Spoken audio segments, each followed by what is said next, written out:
Ignore my hair. I just had a shower, so, I don't look the best. Touch ya, kiss ya, you're gone, realize.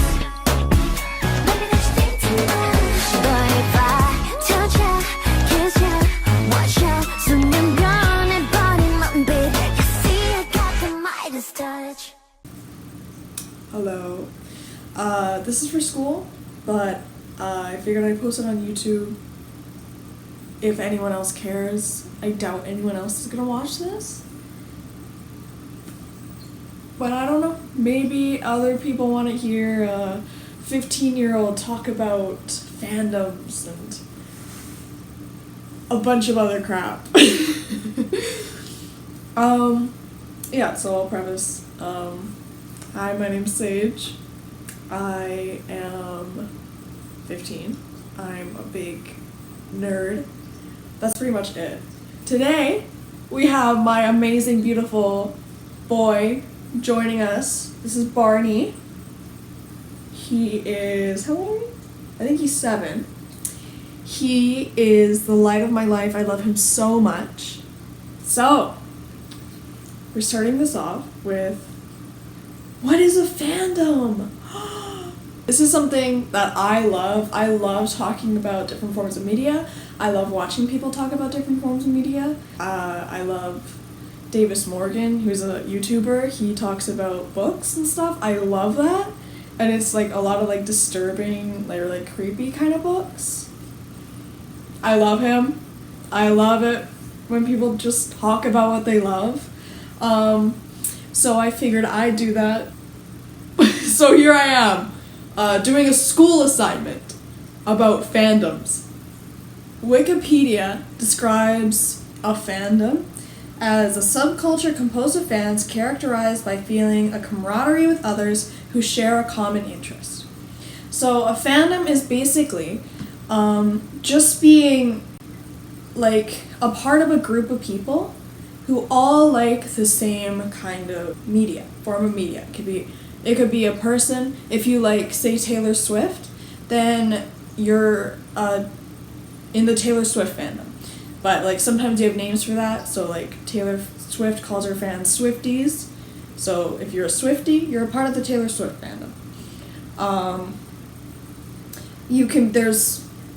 I'd say people don't really refer to like sports fans as being a part of like a fandom. So like if I like the Canucks, I wouldn't say, oh, I'm a part of the Canuck fandom. But that's technically what it is. If you associate with a group of people who also enjoy watching the Canucks, then those people and you are in the Canuck fandom. But we usually just say sports fans because it's fandoms are generally used for more internet kind of things. So like you could say, oh, I'm a part of like an anime fandom, or like, oh, I'm a part of the K-pop fandom. Like I just like K-pop, or I'm a part of the Stranger Things fandom. Whatever. It can be anything. Just a group of people who have a common interest in something. That's what it is. It's awesome. I love it. And that's why there's like basically whole platforms or size of platforms that can be dedicated to that. Like book talk, that's a fandom of books. You know, people love books on there. Or like Tumblr. Tumblr is a big place for people to talk about fandoms. Pretty much everyone on Tumblr is in a fandom. I don't think there's like one person on Tumblr who's not in a fandom. I found out what a fandom was back in 2019 during COVID when everybody was on the internet. If you were a teenager in 2019, then you definitely know what a fandom is, because like you had to be on the internet then. Basically what a ship is, it's just putting two people together who should date or who are dating. It can be if they're together or if they're not. It doesn't really matter. Like in Percy Jackson, there's Percabeth, and they've been dating for like years, but like that's just their ship name. It's like if you like, it's just like what people call them instead of saying like Percy and Annabeth, you just say Percabeth, because that's, and like if you do like art of them, then you have like the tag Percabeth, you know? Some fandoms I used to be in were like, you will only know these if you're like, if you were chronically online back in 2019. My Hero Academia fandom, which is an anime, I enjoyed that a little bit too much. Gacha, like Gacha Life kind of thing, Gacha Club, all that kind of stuff. I used to make videos online of it. Dream SMP. I wasn't in a ton, but like at that time I was just going insane on the internet. So it's like My Hero Academia was so massive that it felt like I was in like 50 fandoms at the same time. It's like Bakudeku is its own fandom, like, honestly. But right now, actually, I used to be in the Percy Jackson fandom, not anymore. And that will come in a later video. Ooh, just you wait. Just you wait. Just you wait. Guess what other fandom I was in? Pretty much a lot of musical theater, mainly Hadestown. I try to stay out of the Hamilton fandom, Phantom of the Opera.